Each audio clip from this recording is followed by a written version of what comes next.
Welcome to the Dana Grant Show, where heart-centered stories, authentic connections, real talk, and real action come together. I'm your host, Dana Grant. I'm a life coach, speaker, and believer in the boundless power within every one of us. Each week, we're diving into raw, transformative conversations that not only spark healing, but growth and unshakable clarity. Because you know what? Your story matters. Your voice deserves to be heard, and your purpose is waiting to be fully lived. You're in the right place.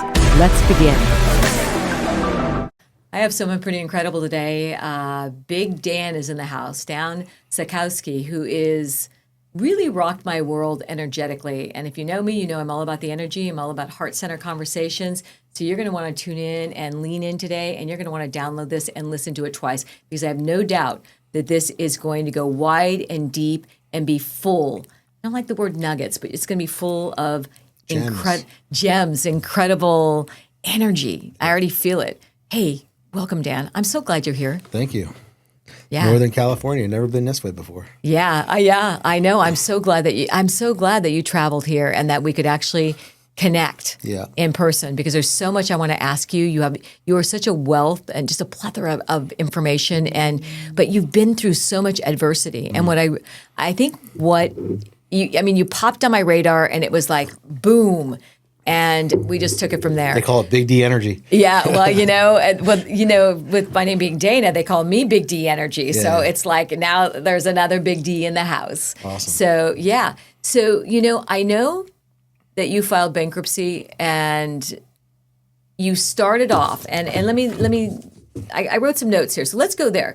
Your journey includes filing from bankruptcy, and also like creating a $1 billion company. I mean, the pendulum really swung. Tell us about that, the resilience, the grit, what brought you there and what brought you out of it. Because I think people need to know that people that are successful, number one, what it takes and where they go. I want to pull the curtain back and say, hey, where did you go and how did you get back from there? So I actually filed bankruptcy when I was 24. I made almost $4 million by the time I was 24. Wow. Started off just wanting different and chasing the dollar. You know, when you grow up from super humble beginnings and your parents have, just enough to get by, and you kind of see a different world outside there and you want to chase that world. I grew up in an era of MTV Cribs. So when that would come on TV, you'd see these nice houses, these nice cars, and that's what they portrayed wealth as. Mm-hmm. So I said, hey, as long as I have the house, as long as I have the car, I'm doing the right thing. And that's everything that I fought for. Mm. So during those times, 1999 and 2007, I ran super hard. I had no idea what I was doing. I tell everyone it was ignorance on fire.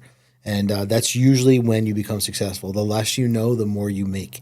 We're going to pause about that. Say that again, really loud. The less you know, the more you make. Amen. And even when I coach my clients today, it's like, they feel like I'm not ready yet. I don't know. Yeah. Well, you don't know until you do it. Like your body doesn't know muscle till you train.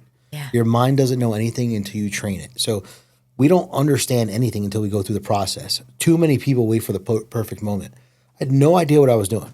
But at the end of the day, I knew I wanted to be rich, right? That was my goal when I was young, because when we're young, we figure that rich is a status. Right. And if we're in that status or we're in that world, we're doing good. So I started chasing money, and the economy crashes in 2007. And I was in the construction world. And I was making, hundreds of thousands of dollars a month. All of a sudden, the phone stops ringing. And I'm spending $30,000, $40,000 a month to live. And now what do I do? Yeah. I was never taught to save money. You look at all these people, they just blown it all. So, hey, if I'm making all this money a month, I never knew that it was going to disappear. Yeah. So I had no discipline in effect. And people always say, like, what can you learn from the experience of going bankrupt at 24? Do you regret it? I said, absolutely not. I believe that it turned me into the champion I am today, number one. Number two, what I do regret from that point is I never asked for help. Because most people run around life with this whole I got it.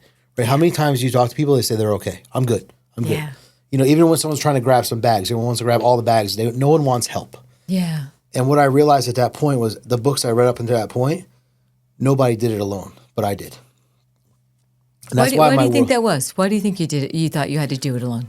Because I separated myself from my ecosystem where I was brought up in this whole place where I was. And all of them within that world were telling me I was crazy. What are you doing? So I just separated myself from the world, and I was in my own little. Matthew West has a song out there called my own little world, population me. And that was like a song for me. Like it was just me in my world. And I just kind of put myself in a place where I wasn't listening to nobody. I wasn't doing anything. I was just in my zone. And my zone took me to a major black hole in my life. And that was rock bottom, right? So people talk about rock bottom. I feel like rock bottom is a necessity. You can never calibrate to your highest level unless you've hit rock bottom at least once. Or twice. I've hit it 3 times. It's all good. Yeah. It's so amazing when you said that, and I'm just going to identify here. Number one, I remember being hired, and they said I was a black sheep for a lobbyist company, the Federal Chamber, and I knew nothing about politics. I knew nothing. They all had law degrees. I didn't know any of it, but I set records that are still unbreakable, and it was because I knew nothing. I was on a mission. I studied what I needed to know, but all the other information would have bogged me down. But when I decided to know all the other information, I went from like number 1 to like 0 productivity. It's information overload, you know? Yeah. And then I went bankrupt. And then I went, so I get this. But, you know, what period of time after you did that, how did you come back from that? And then, I don't know if I'm jumping too far ahead from 24, then you had a heart attack. Yeah, way far ahead. Almost like 16 years later. Yeah. So let's fill in those 16 years. What happened after that? What happened after that was a buddy of mine who came up to me, and he was in construction as well. His business was falling apart, and I got introduced to the multi-level marketing world. And he kept calling me saying, "Hey, we can get rich every time the phone rings." I said, "Bro, I think you're hallucinating. Like, you're on drugs? Like, what are you talking about?" And he would call me. I finally said, "Listen, dude, if I show up to this meeting, will you stop calling me?" So he said, "Yes, just show up." So I show up to this meeting. There's a guy in front of the room. He's like in his early 30s. He's making $40,000 a month. He's driving, $150,000 Benz. I'm like, "All right, cool." I go, "Hey, listen, I don't really care what you're doing here. Just tell me what I need to do." And he said, "Put people in front of the opportunity." I said, "Okay." Again, ignorance on fire. So I said, "How many people do you want me to put in front of the opportunity?" He said, "As many as you can." I said, "I could put 100 people in front of you." You know what I mean? Like, I have influence through what I've done. Right. So, all right, if you could put 100 people in front of me, I'll bring my brother too, he says. Right. So I put 78 people in a room, let them talk, create the opportunity. I think I made $6,600 my first month. My back was against the wall. Right. So when I started having money come in again, I was like, wow, this works. I think I made like $40,000 by our 4th or 5th month. So I still had no idea what I was doing, but I was allowing the opportunity to speak for itself and me just bringing people to it. Right. So people like to throw up on people. Every time someone has a great idea, every time someone comes across something, they want to be the splurge of information. But what people don't understand is that everybody in our circle knows us for us. As soon as we have a good idea, it's not a good idea because it's coming from us. If it came from an expert or somebody else, it would be a great idea, right? Same thing if you're married, same thing if you have kids. You try to tell people in your inner circle, like, hey, here's what I think. They don't care about what you think because they know what you know. Right. So I knew going into the opportunity, the least I did, as long as I put people in front of it and let someone else talk, I was going to be able to grow it. And then outside of my zone and the people that I brought in, once I got to the next level of people, now I could talk because I was now the expert. Right. But you can't be the expert to your inner circle. And I knew that well along. That's why when I got in construction, I didn't ask my friends and family to be my customers. Right. I went outside of them because I was the expert. What a great point, because so many people rely on friends and family. When I co-founded Cauliflower Foods, everyone said cauliflower pizza crust will never sell. Well, it ended up not only selling but being a billion-dollar company because I just knew it would. Yeah. But friends and family are like, what a terrible idea. Your friends and family will support everybody but you. Everybody but you. Isn't that the truth? Yeah. Isn't that the truth? Because it's wild. It's almost like an inconvenience for them to do a service for us. Yeah. There's something true about that. I mean, if you think of friends and family, how many times I've asked to write a book review or have you read my book or have you got it's as if it's a chore or a stretch. I often ponder that. Like, why is that so difficult? I really make an effort to make sure I support people before they ask. It just feels like it's what I would want. And so I just show up with that. And I think eventually it might pay off. But I don't do it to get anything back. I do it because I think it's important. Yeah. Because I know what it means to me. Someone shared my book this morning and it meant a lot. I'm like, I don't know this person. They bought my book. They love it. They got a little coffee cup. And I'm like, and my team shared it. I'm like, oh, yeah. Really it's like when people share your story that you don't even know, or they share your post. Yeah. I remember when I rebranded myself, And I talked to my coach a few years back. I'm like, dude, my Instagram just doesn't grow. And he goes, because it's full of people from your past.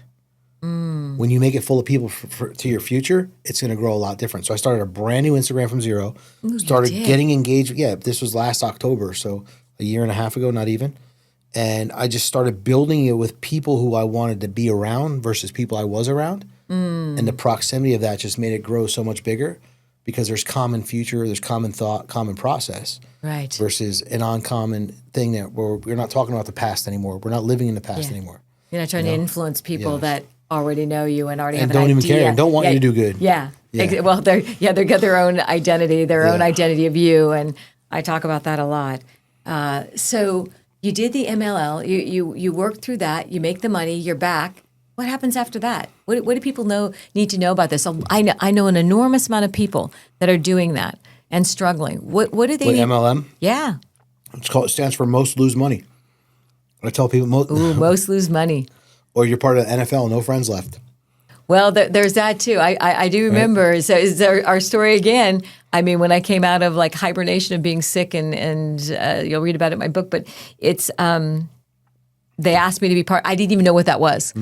But again, what I don't know, and I had no idea what I was building because I didn't know, but I loved it, and that's how Cali Flora Foods came into play.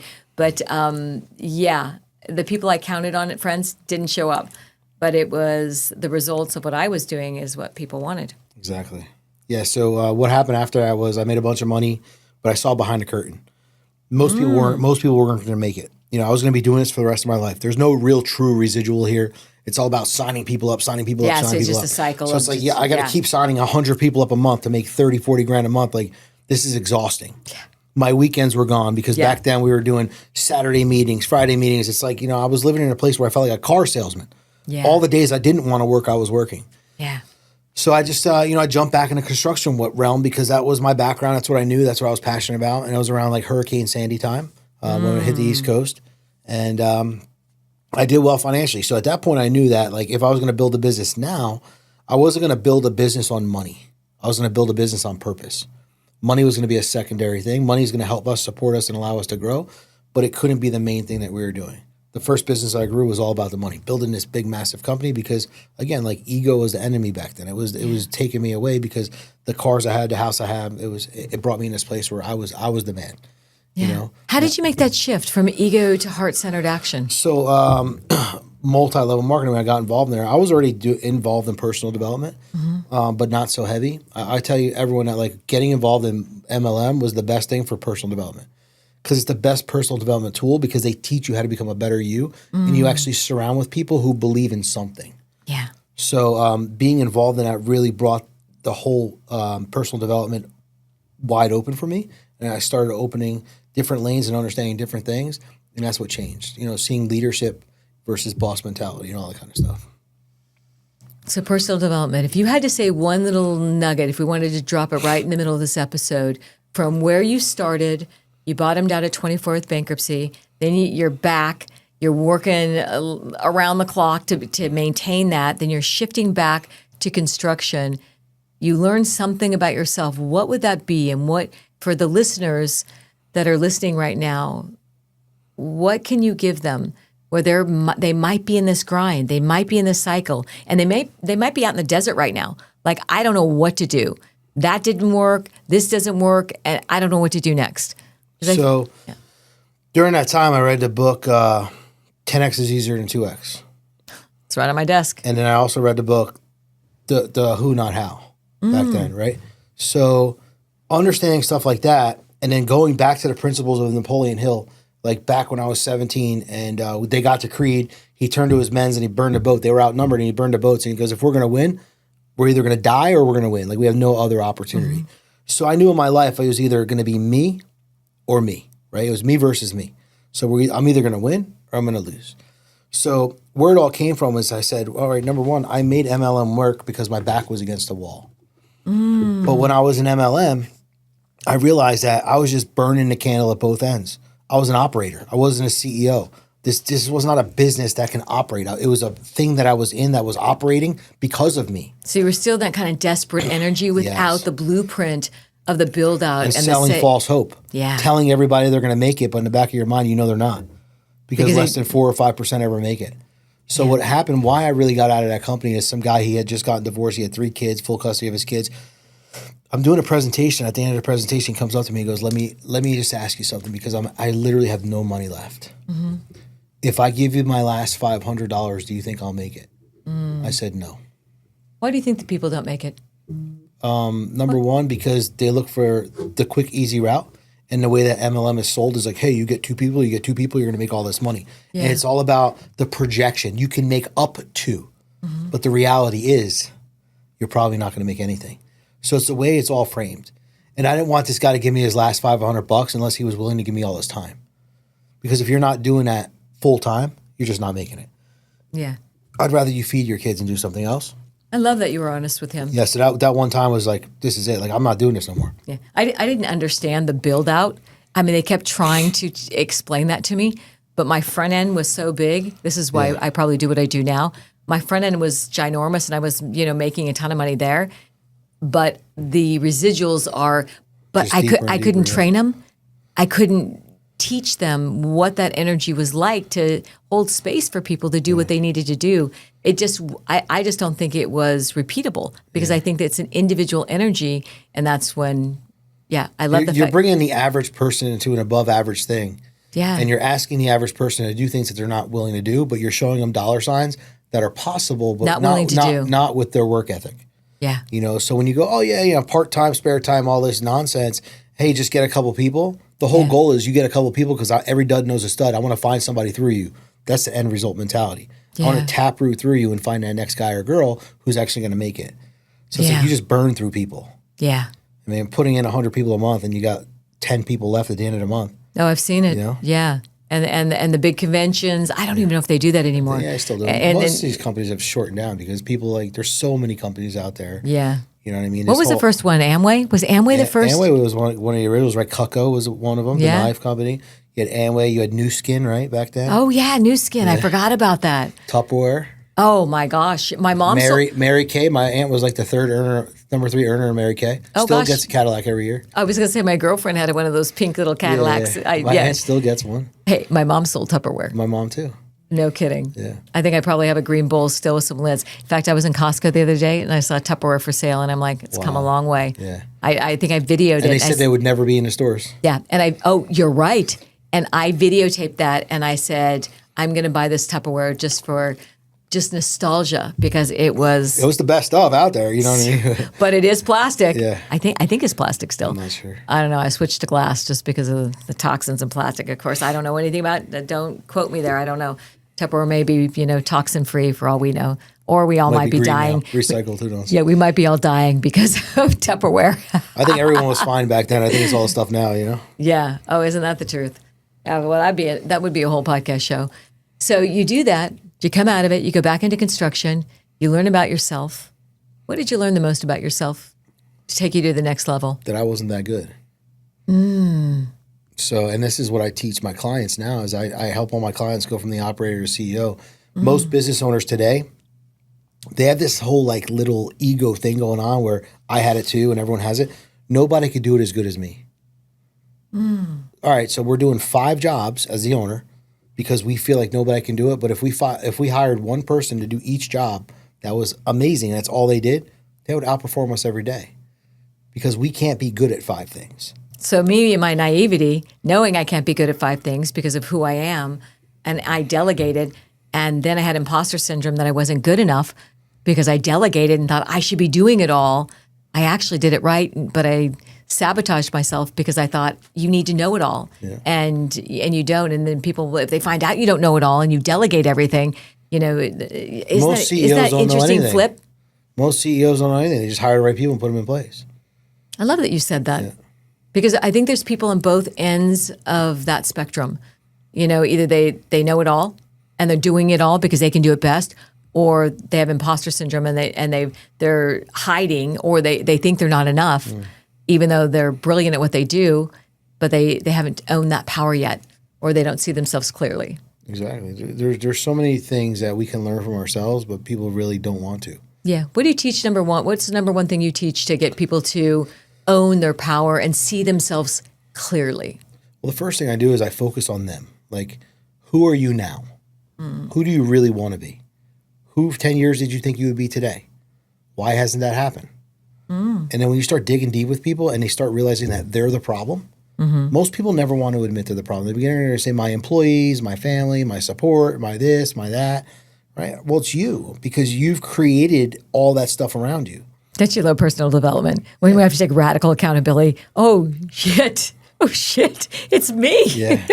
Most people don't want to accept that. But when I finally dig deep, and then by the end of my 4 hours with my clients, it's like they're like, fuck, like, holy shit, what did he just tell me? Yeah. You know, but it's like someone's got to open it up. And I'm the person who's going to tell you what you need to hear, not what you want to hear. How many people resist that? And how many people are like open to it and say, oh, wow, you've just rocked my world? Or, hey, that's by the end of my training with every one of my clients, they've all accepted it.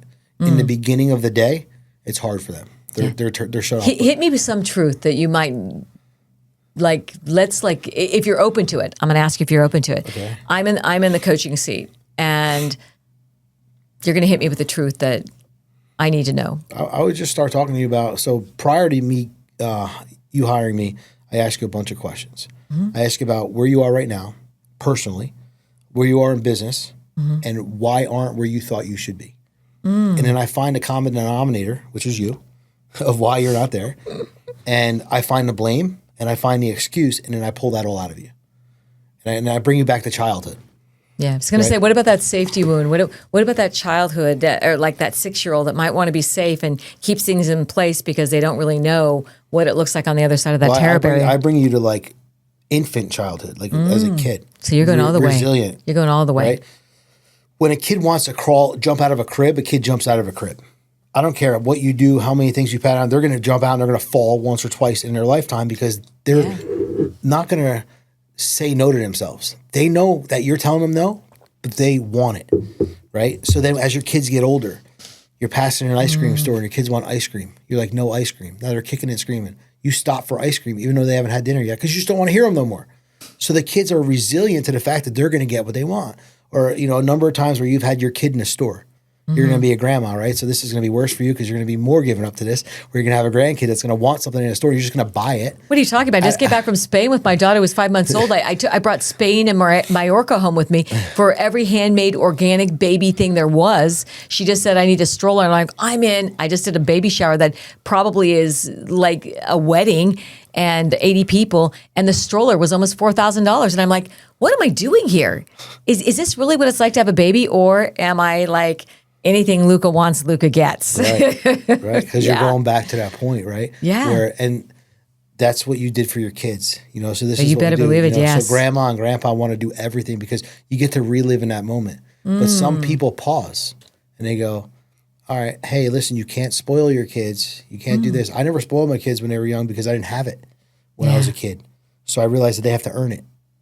And even though I made money, everything I've given my kids was for an opportunity for us to do it together. If I'm gifting them something for us to do together, create a memory. Because I knew that memories were more important than things. Do you know how brilliant that is, though? That you entered into it with that? Yeah. You know, I overgave because I didn't have, so I tried to fix what was broken by overgiving. And now I've had to reset those boundaries, and it can be very difficult because I've given mixed messages. If I pull back and I don't give, it's the message I'm sending is, oh, I guess you don't love me because this is your love language.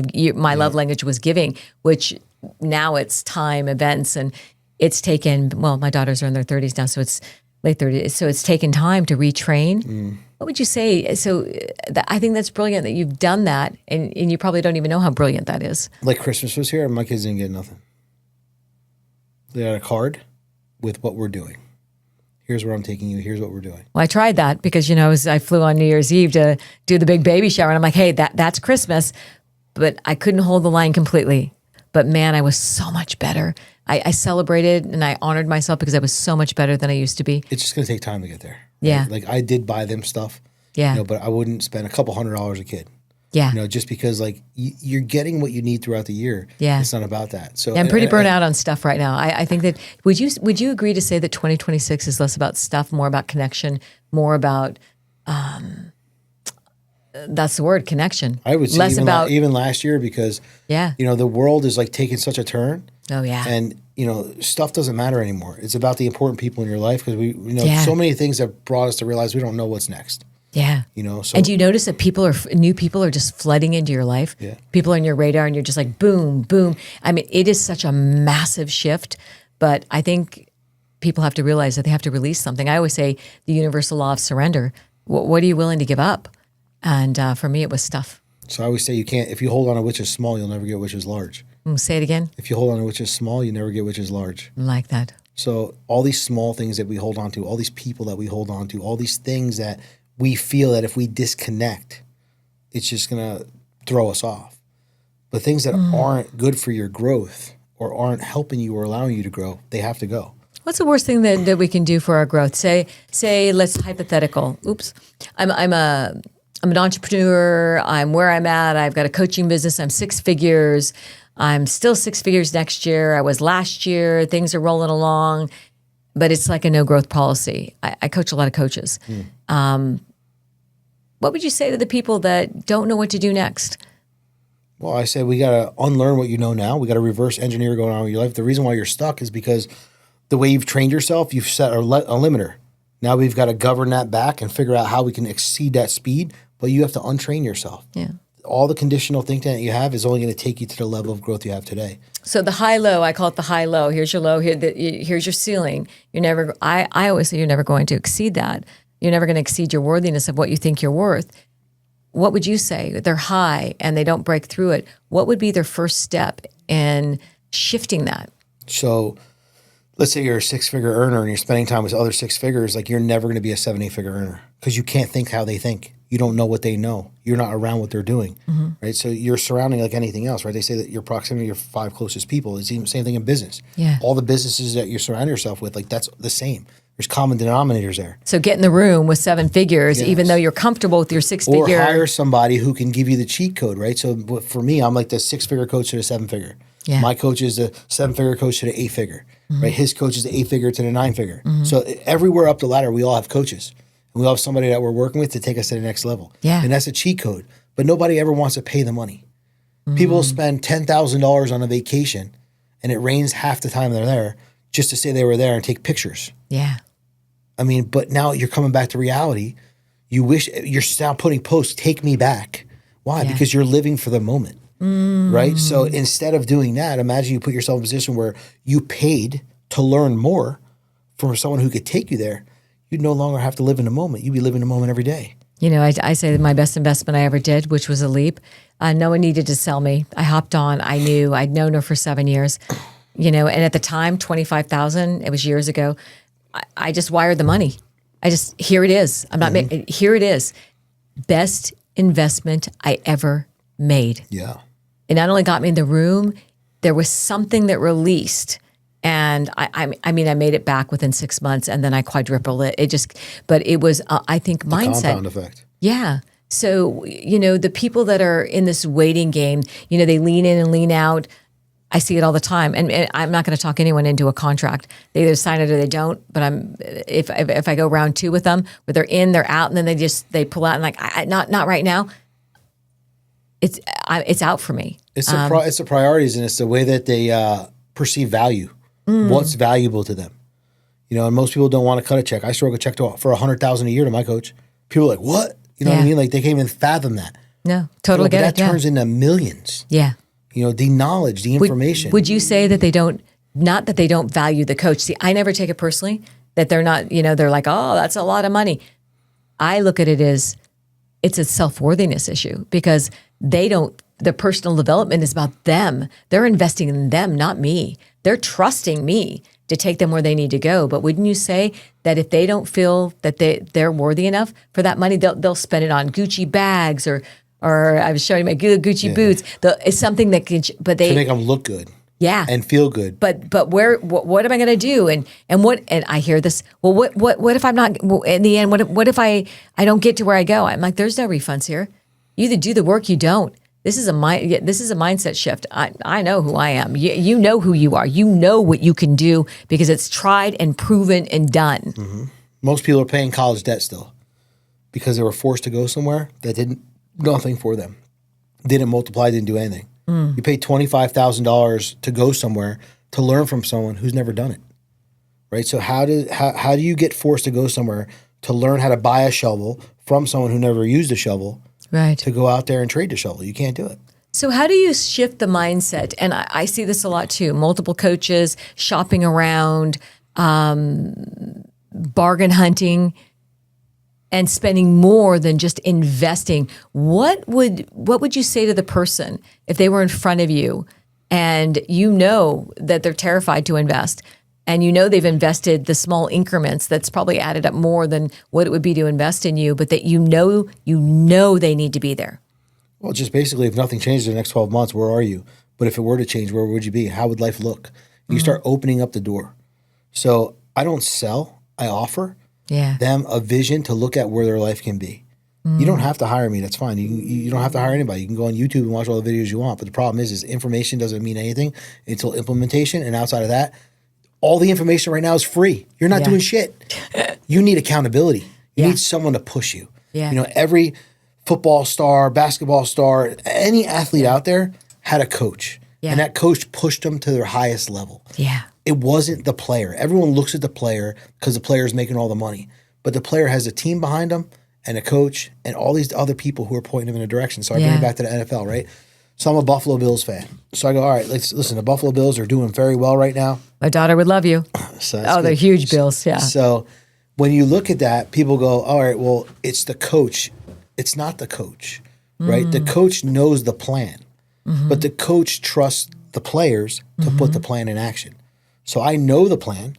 You're the player. I'm going to help you put it in action. I'm going to set you up with the right people, get you the right foundation, make you the right connections so you can build a team. When you build that team, you're going to be able to execute. I know that you can win the game, but the coach is never on the field. The coach knows the plan and he allows others to execute. So you have to come to a point where you're willing to take advice from a coach, start executing, and then one day you step on a sideline and you become the coach of your own business. And you put the right players in place.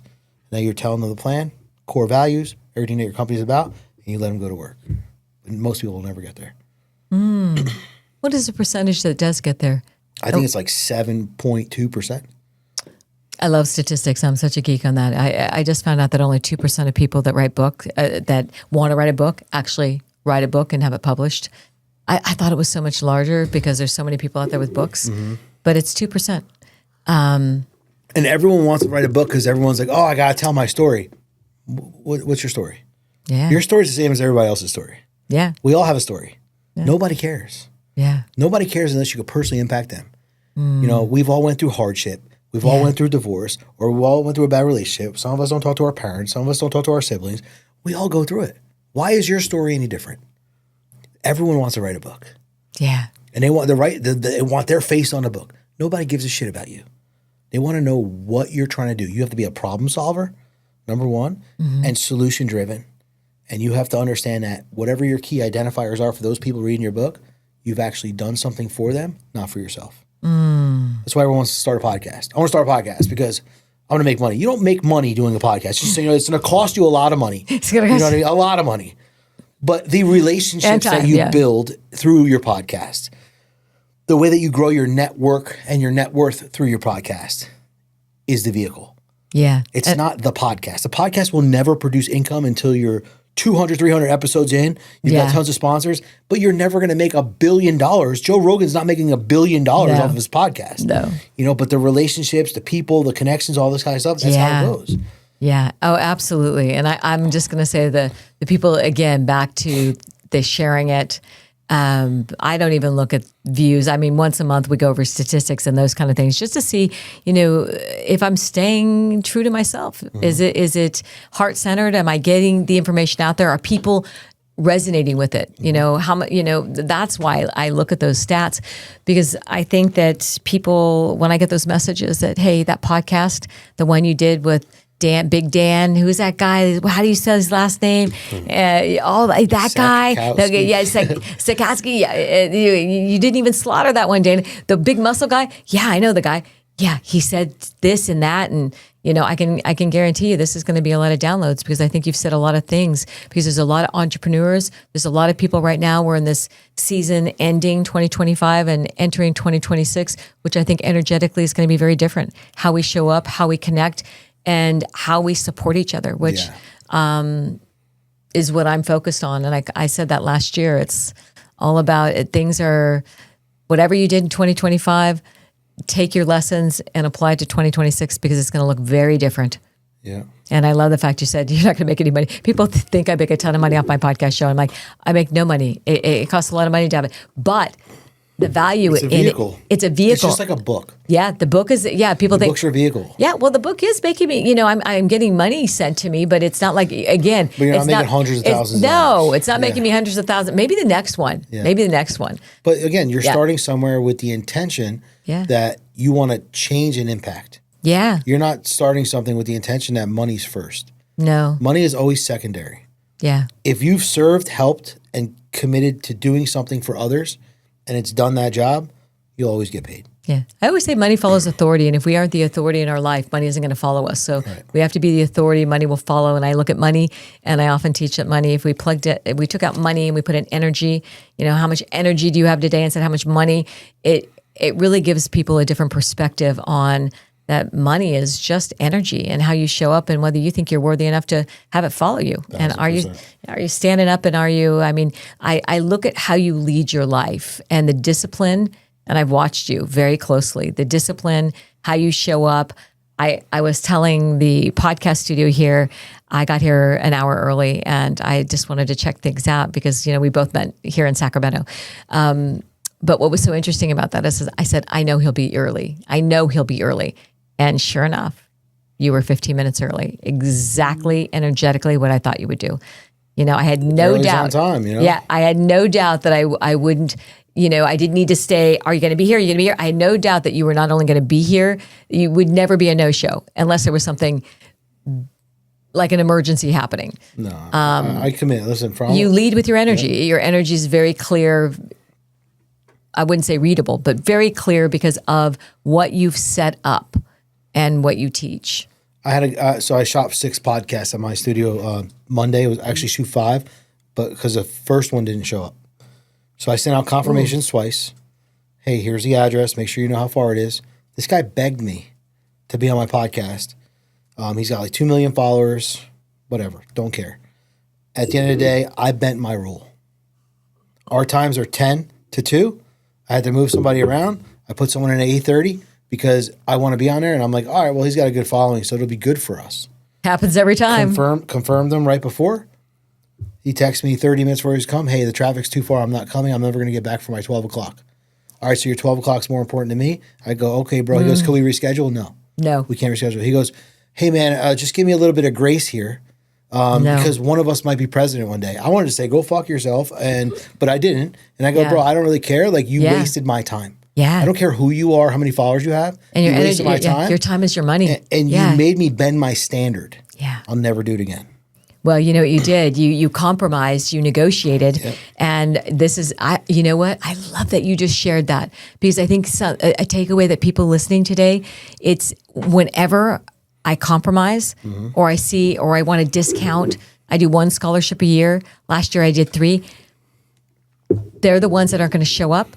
They're the ones that are going to demand the most. They're the ones that, I'm not saying all, I don't like the superlatives, always best, worst, but it usually is the ones that are going to do a no-show. They don't value it as much as investing in it because they're investing in themselves. And I never take it personally, but this year I said no. I did a big event in November and I offered a discount at the event for my coaching. 50% of those people don't even show up. Like, you know, case in point. Again, there we go. You're giving people a deal. Don't give deals no more. So I'm literally like, you know what? Like, I'm not even doing Black Friday sales. I'm not doing any of that stuff. I didn't do any of that either. Forget it. You know, my worth is my worth. I love that because in December I thought, I've never done a Black Friday. I've never done anything. But in my newsletter, I thought, well, for my loyal followers, I'm going to offer an XYZ. We're going to do an energy board. I mapped out a worksheet that said this is going to be, it was such high value. it would have been something I would have done on a VIP day that people pay a lot of money for. I literally got 10 people, and I'm like, what happened? You're entertaining the low hanging fruit, and they're going back and forth like, maybe I should, hey, I'll do it, and they end up not doing it. It's like gym memberships. Yeah, you know what I mean. A person who's going to change their life isn't going to sign up in January. Yeah, they're already signed up. Yeah, exactly. And the gym already knows that, hey, we're going to make a bulk of our money by March. Yeah, and we don't care because we know that they're coming. Love that. Love that. So it's just like all the meal prep companies. All those meal prep companies are making all their money the first 3 months of the year. Yeah, because everyone's going to eat healthy. Yeah. And all of a sudden now it's inconvenient to eat healthy because you actually have to order and you forget to order. And now you go, oh, I didn't order. I'll just eat bad this week. There it goes. Yeah. Oh, yeah. The cycle. They said, well, like last Friday, everyone quit already, like everything that they said they were going to do. Yeah. I was going to say there's resolution is complete bullshit. Yeah. I never even think of those anymore. I think of the energy. And in fact, I don't even think I kind of rolled into this year with it defrosting a little bit of really, really assessing what 2025 my takeaway was. What did I learn? What did I ignore? What did I tolerate? I had 3 people that are going to pay me $30,000. They said, I'll pay you in the beginning of the year. I said, I'm not interested in working with you. Ooh, why was that? If you're going to delay working with me until the new year because you want to just kind of let the holidays roll, I know how you're going to do your coaching. I'm not interested. Yeah. I had 2 contracts that sat out there and they actually ghosted me a bit. And I just recently said, oh no, it's no longer available. It's just not available. And it just isn't because it sets a precedence. And, I lost a lot of weight. Well, I gained a lot of weight a few years back, lost it. But people said, why are you starting like Halloween? Don't you want to wait till after the holidays? I'm like, no, I just woke up and I said, oh no, it starts now through Thanksgiving, through Christmas. By that time I was already down 25 pounds. By the time I rolled into the new year, I knew what I needed to do. And I didn't understand the way, this is so big. The waiting game. I think it's the biggest sabotage that people can do, not only in their business, but in their life. Procrastination is opportunity's natural assassin, right? So you procrastinate on something that's not important enough. So everyone talks about why they want to do stuff. It's the same thing when I talk to people who are my clients and they go, well, I do it for my family. I go, well, do you really? How many times you come home tired and your kids get what's left of you, which is nothing? How many times you tell your kids they can't do something because you got to work? How many times did everyone in your life get the backlash of your day because your day got the best of you? So if you're really doing it for your family, you better change the way you're doing shit. Because you're not. So everyone thinks like they know what it is and they know what they're doing, but it's just going through the motions. They're just busy being busy. I can outwork most people that I know because at the end of the day, it's about the value I bring to the hour. It's not about the hours I put in. Right. Love that. Love that. Why do you think people stay so busy? I have my own ideas about it, but why do you think people are addicted? To avoid the things that they need to do. So, Ed Milet does it best where he's got, 3 8-hour days, right? For me, I like 2 10-hour days and then I like a good 4-hour break. And I teach my clients to do 3 6-hour days. Just because 8-hour days is for a high performer. And for me, I'm at 10-hour days just for me. It's the way I function. 2 10-hour days. And I think most people, if they have 2 6-hour days, it's 12 hours. It's about the time that you're working anyway. And you got to be most productive in your first 6 so that you can actually see what you're doing in your second 6. But most people just want to stay busy to say that they went through the motions and give an excuse on why they can't do things. So I say, here, you're too busy. Let's check your screen time. Let's see how much time you watch on TV. What was the last series on Netflix you watched? Everyone's like, hey, did you see this? I'm like, I don't watch TV. I don't have time for TV. Yeah. The minute I sit down on the couch, I'm out. You know what I mean? Like I'll just sit in my lazy boy and I'll read and I'm done 10 seconds later, and that's just me. I go from 100% and as soon as I stop. It's just, you're out. Yeah. So yesterday, I was on a plane, I come, everything, and I'm waiting. And I'm sitting there waiting for the luggage and it was taking forever to come. And I'm like standing there, I'm like about to fall asleep standing up because I didn't get much sleep and my body's just ready to shut down because I'm not moving.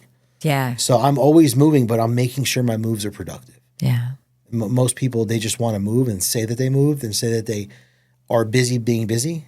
But most people who are high achievers and high performers, they don't work 1/3 of what you do a day. They just get more done because they're actually proactive with what they're trying to do and they're solution driven. Their time is valuable. Most people don't value their time because they just say someday, one day, but someday and one day aren't a day of the week. They don't get done. You know, I always say anything under $45 an hour, I delegate. What do you think about that? I mean, I have a team. I delegate a lot. I sometimes beat myself up because I think I should be more hands-on and know more. So this year, I'm taking a stronger leadership role of leaning in and seeing the strengths and doing better assessments. But I know where my strength is. But I do put in long days. You should up that to like $100 an hour. $100 an If hour? it's not worth, because now your value will be more and you'll delegate more. Like that. Your time is worth so much more. Yeah. So, and that's what people don't understand. So, like, I have at my main house, I have a barber shop in my house. My barber comes to me. People go, "You got a barber shop in your house?" I go, "Yeah." They're, "How much you pay?" I go, $100. You and I are so much alike. And they're like, "Well, I don't understand." I go, "Well, okay, well, I got to get in my car. I got to drive to the barber. That's 30 minutes. I got to sit in a chair and wait for an appointment. He's going to bullshit with me. Then I'm home. 2 hours later, I said, my barber shows up here at 7 o'clock in the morning. He's out by 7:30. Yeah. The most I have to do is put the hot towels in an hour before he gets there so that they're hot. Right. I just saved myself 2 hours. I know my worth. It's worth $100. I'm going to pay $70 anyway going to the barber. What's 30 more bucks? What's a 10 by 10 room in my basement that I could build a barber shop? And people don't see the value. I have a gym in my house. I don't have time to drive to the gym. Yeah. I want to go to the gym when I want to go to the gym. 24 hours, whenever it is. Yeah. I want my outlet. The other day I had a bad day on Tuesday, a bad night. It was like we had something like super set up. 350 people were supposed to get on a Zoom. The entire platform crashed. The Bedros. Me and Bedros were supposed to be meeting. The whole thing crashed. What happened? I mean, I froze. My phone didn't work. What was going? So I mean, the server that we were using, whatever was going on in that server, I'm not sure. But it just completely crashed, and people were coming in, kicking other people out, and then I was going to speak, and Bedros was going to speak. As soon as he'd log in, I'd log out. It was a mess. We had 350 people registered for that event. Like that would have been a $250,000 day. Yeah. If people would have actually seen the value in what we were doing. Yeah. So it's like, all right, it's 8:15. It was supposed to start at 8. It's done. Shut it off. Log out. Over. I was upset for a minute. Yeah. So people would have took that into the next day, the next week. Mm-hmm. So that's another thing I work with on people is your recovery time, right? If something makes you upset for a week, work on a day. If something makes you upset for a day, work on an hour. For me, I'm not emotionally tied to anything. So I said, okay, you know what? This didn't work out. We're going to reschedule. I text Bedros. I'm like, bro, he's like, yo, we're good. We're just going to redo it on this day. All right, good. I went to the gym and I took my frustration out in the gym. You know, like I didn't have to drive to the gym. I walked downstairs, worked out for an hour and a half, you know, which I never work out at night, but I was able to use my outlet for what I needed to use it for. And that's an important lesson that, you know, we can't control things, but we can control how we deal with things. And most people allow the things to control them. And that's why the outcomes are the outcomes. Love it. I always say our greatest power is the right to choose, which means we must be in the present moment. Yep. Not the past, not the future, but here, which I watch you. And I always say it's your recovery time. Yeah. If you really want to retrain, set your phone for 5 minutes and you want to like scream, yell, write it down, burn, whatever you need to do. And then when it goes off, let it go. Why do you think it's so hard for people to let go? Because it's easier to blame. If something doesn't go right, we can blame the situation. Mm-hmm. If our life's not compounding to the places where we deserve to be, it's easier to say, hey, this happened to me, this happened to me. Right. Instead of going through the emotion, grow through it. What did you learn from it? What can you do different next time and just put it behind you? Yeah. How long did it take you to, and were you ever a rager? Did you ever get upset and like hang on to it and carry it around? So I was a bodybuilder when I was younger, and I did steroids for many, many years. And I always liked the whole roid rage thing. Like, oh, that guy's on roid rage. It's a mental thing. Right. I never had roid rage. I never like got out of the side of the car, ripped some guy's door off, like went crazy. People cut me off. I don't care. It's how we deal with things. But we allow ourselves to say, okay, well, if I act this way, I can blame it on this, right? We all have the ability to control everything in our life. Take the regulator, adjust it, however it needs to be adjusted. But you say, okay, well, the world looks at it like this. So if I do react this way, it'll be okay because that's how it's identified. Right. So every emotion that we have the ability to control it. Yeah, I say last year the new word was are you regulated or deregulated? Yeah. And people are like, what's regulated? And I thought, yeah, when people are nuts, I'm like, adjust your regulator, like tone it down. Tone it down. Settle down. Set it down. Shut it down. Shut it down. I'm looking at my notes. We've covered so much, but let me see if there's any questions. Okay. I mentioned it earlier. You had a heart attack at 40. You were young, really young. What happened? So I have one of my valves leaks, and I didn't take my blood pressure medicine for days. I just had a really bad day, really rough day, stressful day. And I just went into some cardiac state, took some aspirin, came out of this whole zone that I was in, but I really thought I was dead. I've never felt anything like it. Numb wrist to wrist, in the ambulance, just kind of like, whenever you see those movies as a kid where people are laying in the ambulance and it's like blurry, that's exactly what was going on. So I felt like I was dying, like I didn't know. And I just knew at that point, I said something to myself in that ambulance. I guess it's it. What'd I really do? How did I serve? My kids have kids 10, 15 years from now. What's the conversation going to be? I haven't done anything. Yeah, I've taught them how to be resilient, but I haven't impacted their lives in a way that I should. So I kind of had like a come to Jesus moment where I was like, if I do outlive this thing, I've known for the last 20 years, 25 years, how to build businesses. I learned how to make a lot of money. I learned how to lose a lot of money. Yeah. But the one thing I never do is teach it. I can help more people become financially independent and be the CEO of their business. Why aren't I doing that? Why am I worrying about building my big businesses when that's only going to help me? And it's only going to do for me. It's not going to do for other people. So as you're in that ambulance, you decide, if I survive this, Yeah, I'm going to just get rid of my companies and I'm going to help people become I'm the going to pay it CEOs of forward. companies. That's it. I'm going to pay forward. I see your energy, and it just seems like you're constantly paying it forward, and connecting, and it's a beautiful thing to watch. As I said, I did a deep dive on you, and I'm like, he really is walking the walk. He doesn't just say it; he's doing it. When you said, "Hey, I'll fly in and meet you," you did it. Yeah. And you made it happen, and that consistency is rare. It's like my coaching client that I met yesterday. You and I both know him. So I knew I was coming into town. Yeah. My clients usually fly out to me and see me for 4 hours. I'm like, hey, bro, listen, let's just save the heartache and let's get together now and I'll come meet you. Love that. Took it out of my time to do it because at the end of the day, like, he trusts in me. He's paying me. Yeah. Why can't I just spend an extra 2 hours with him? I can. And he's a good dude. But most people won't do that. I imagine you call in really high. Yeah. Most people, you're right, won't do it. Why do you think that is? I'm back to that question again. Because people set a standard of who they think they are. Like, this is who I am and this is what I'll do. But when you have the ability, you're not stretching yourself. You're just opening yourself up. And yesterday is going to pay more dividends than me trying to wait 30, 40 days for him to fly to another state.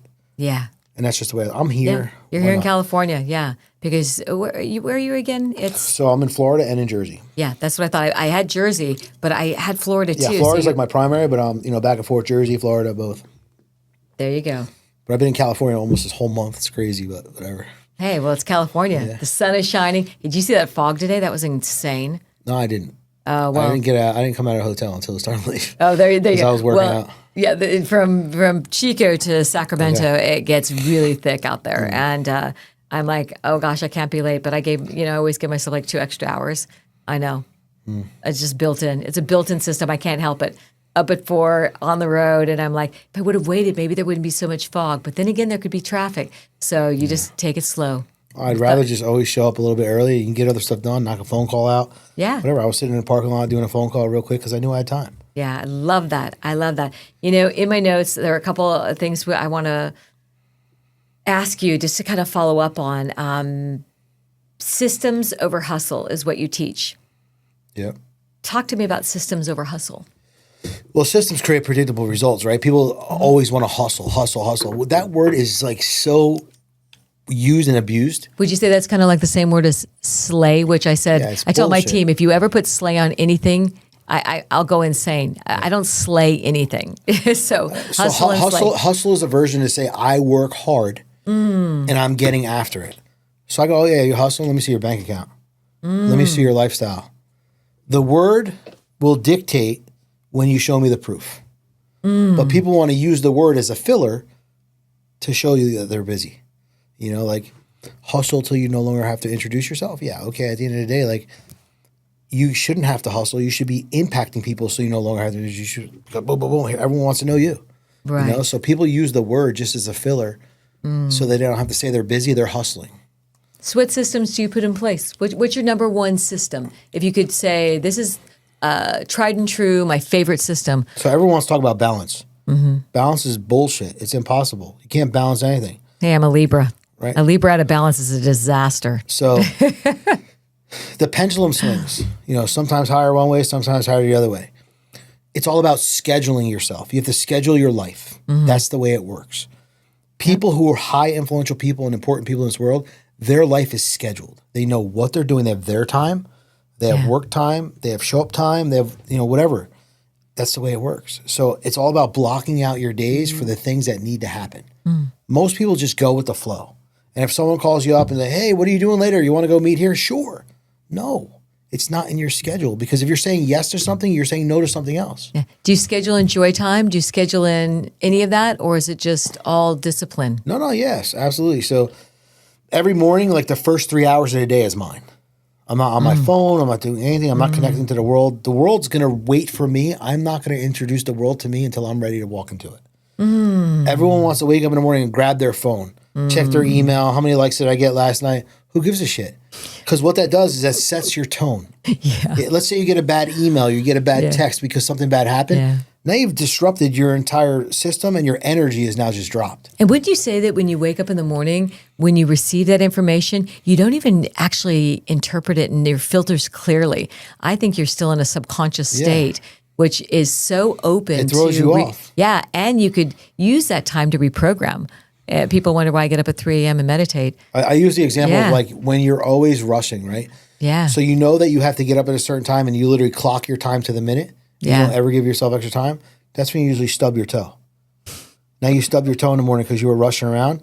Now your entire day is shot because all you're talking about is how you stubbed your toe and it slowed your day down. When you actually slowed your day down. You know, so this is what people do. They try to come up with certain things. I know that one. This is what I can do. Yeah. So it's like, hey, we have to get on a plane at this time. Everyone's like, why are you always early to the airport? You have TSA pre-check. Yeah, I'm like, you never know. I just don't want to be rushed. You're like a masculine clone of me. I'm always there 2 hours, and I have TSA and first, and I'm like, hey, there's the line. I'm the first one on a plane, but I still want to be the first one in the line. Yeah, you know what I mean. Like, well, I want to make sure that whatever I'm there for, I'm prepared and ready. I don't ever want a delay that could be preventable. Anything can happen. Well, you know, it's so interesting. A quick story. I was in a Joe Dispenza event beginning of the year. A 3-day meditation event. It was intense. I took a friend with me who life shifting for her, but it was a great event. We wake up the day to go home. Our plane is going at 4:00, and that's just from LA to Northern California. She wanted to spend. I said, nope. I feel called 8 a.m. I said, I want to get to the airport. We have to check out by 10 a.m. at this weird hotel. Let's just go to the airport. And she said, what in the world are you doing? I said, I'm going. You can. That 4:00, long story, 4:00 flight was canceled. No other flights out from LA to Northern California.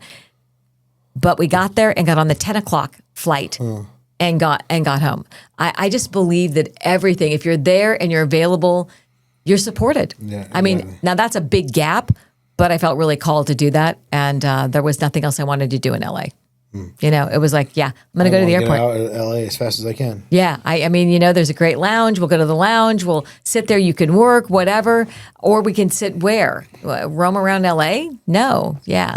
So yeah, I'm of that mindset. Is there anything that I haven't asked you that you want to share? I'm going to go through my notes. Talk to me, Dan. Talk to me, Big Dan, because you are. What do you want to know? I don't know. You know, you help people buy their time back. I want to know that. How do you help people buy their time back? I think I do know, but tell the people that don't know. So I eliminate you're busy. You know, everyone, like I said, everyone thinks they're busy. To talk about the things that they're doing. So, for instance, my coaching client yesterday, sat down with him. What's making you revenue now? What's making you revenue later? What are you wasting your time on? And where's your dump tank? So we have to figure out what we're wasting our time on, what's not making us money, and we have to throw it in our dump tank and create singularity of focus. So many people think that if they're doing a bunch of things, they're busy. There's no such thing as multitasking. Be good at one thing and have it moving. Most people fail in business because of this. In their first 5 years of business, they have minute success. They make a little bit more money than they were making as an employee and have a little bit more freedom because they have a nicer car, right? But they're still a slave to their nature. Now all of a sudden they want to own another business. You haven't perfected your first business. Why do you want to own another business? You know, chaos out of control is just more chaos, right? So we have to control this. The minute you don't have to show up to your job and you can go on vacation for 10 days and not bring your phone, now we could talk about another business. You know? It's like everyone wants to add something to the plate because they think if they add it to the plate's going to get easier. But the more you put on the plate, the fuller you get. You got to eat what you have, make sure you digest it, go to the next thing. So everyone just wants to stay in this busy zone, and then they want to look at the other things that they can be doing because they're looking at other entrepreneurs that are doing things. But what the people who have actually created impact have done was they've had singularity of focus, they've had a mission, they've made it work. Now they've outsourced themselves to be able to put time into something else. What's one thing from 2025 that you're not going to take into 2026? I don't know. I feel like everything I've been doing has been the same for like the last 4 years since my heart attack. It's just like I just don't believe people's bullshit. You know what I mean? Like at the end of the day, I'm either for you or I'm not. I'm not convincing you. I know why I needed to change, and I don't have to tell you why you need it. You're already telling me why you need to change. Yeah. So it's up to you. You know, so I don't chase anything. I let everything come to me. And when I used to chase things, and I think when we all used to chase things, it made life very difficult. Yeah. But when things just start showing up and people just start showing up, it's just so much easier. Like every single week, every single month, new coaching client here, new this, filling up this person's coming to your mastermind. It's because everything that you're doing is just getting spread. People are talking. And when people are talking, other people want to know. Yeah. You become the center of attention by not being the center of attention. You know, I love that. So I guess we'll wrap it up with people that don't feel like that the center of the attention, but want to be the center of the attention and have imposter syndrome around desiring the center of attention because they think if they were the center of the attention, then they would have what they wanted. What do you have to say to them? The highest ranking officer is never in the room. Right? So at the end of the day, because you want to look good and feel good to your peers, doesn't mean you're doing good. You should be on the outside making sure everything is moving and everyone else is looking good, and that'll always make you look better. Love that. So, quick question. Why do they call you Big Dan? So, or Big D? Big D. Yeah, so back in like my bodybuilding days, it was just Big D. I was just a big jack dude, and it just stuck. Yeah. And then when I started building my brand, I'm like, what am I going to call myself? Everyone's like, Big Dan. I'm like, nah, Big D. And like, everyone out here is cool with it. But you go to the East Coast, like there's like this homophobic shit going on in New York. Oh, really? We can't call you Big D, bro. That's weird. Like, that's homo. You know what I mean? I'm like, well, they call me Big D, but it's because of my big feet. So, I have ginormous feet. but some people embrace it. You know what I mean? And some people think, I can't believe you call yourself Big D. I go, it's just an image of who I am and what I do. You know it's catchy. I come in big, you know what I mean? I come in strong, and that's just what it's all about. I'm going to tell you what you need to hear. Yeah. Like it or not. I like that. So last question. What's up? What feels like love in your life right now? What I'm doing. Watching the change in all the people that I'm helping. I mean, I have such gratitude. Every single day I write down the gratitude. I thank God for the opportunity for putting these people in my life and me being able to be the person to put impact back in theirs and being able to see change. Because I know that before I had anyone in my life that was a coach to me or an influence to me, I felt alone. You know, no matter how much money I was making, I still felt alone. Yeah. So by these people coming into my world and me being able to be the one to make the change and getting the messages and seeing the appreciation and seeing all that, it's a big deal. I'm serving a big purpose and I'm helping people. And that's more rewarding than anything else. So the people on the fence right now that maybe, I don't know if I want to do this, I need a mentor, I need a coach, but they can't make the decision, what would you say to them? Legends aren't made by themselves. You know, at the end of the day, you're never going to be able to maximize who you are with where you are. Somebody else has to pull that talent out. So think back to when you were in school, high school, elementary school, whatever, and you had a coach who told you you could do better, who pushed you to do better, who told you if you just adjust this, it would work like this. Why don't you have that person in your life today? You want to be the best in business? Why don't you have a business coach? You want to be the best in fitness? Why don't you have a fitness coach? You want to be the best at anything? Find someone who's already been there that's willing to share. Yes, it's going to cost you money, but you're paying for the cheat code. It's going to cost you money either way, isn't it? Right. For me, you're paying for all the mistakes I made. Yeah. All the success I've had, and I'm giving it to you in a package. Right. And I'm saying, okay, avoid this, go here, boom, it's done. Where can people find you? What's going on? What's coming up? Where can they find you? I know we're going to speak at an event together. When is that? April? No idea. Somewhere in it's Canada. coming up. Probably. April, May. Chicago or something? No, I think, are we? No, we're in Portland. I think we're in Portland together. Is Santa it Cruz? Ohio? I don't know. Yeah. We're somewhere together. Well, there's four cities. Same person. We're somewhere. I love. We're going to be in one city together. Yeah. So people can find me. My biggest platform is Instagram. I still do engage on there. So if someone sends me a DM, it's going to be me talking to you and me doing all that stuff. I have some masterminds coming up. So in Jersey and in Florida, 2026, I have an entire mastermind I do for the whole year. Can people still sign up? Yes. BigDmastermind.com. So Jersey, our first mastermind is going to be January 30th. I'm not sure when this episode comes out, but that's the end of this month. And then before then, we're gonna push it. And then Florida's first mastermind will be in March. Excellent.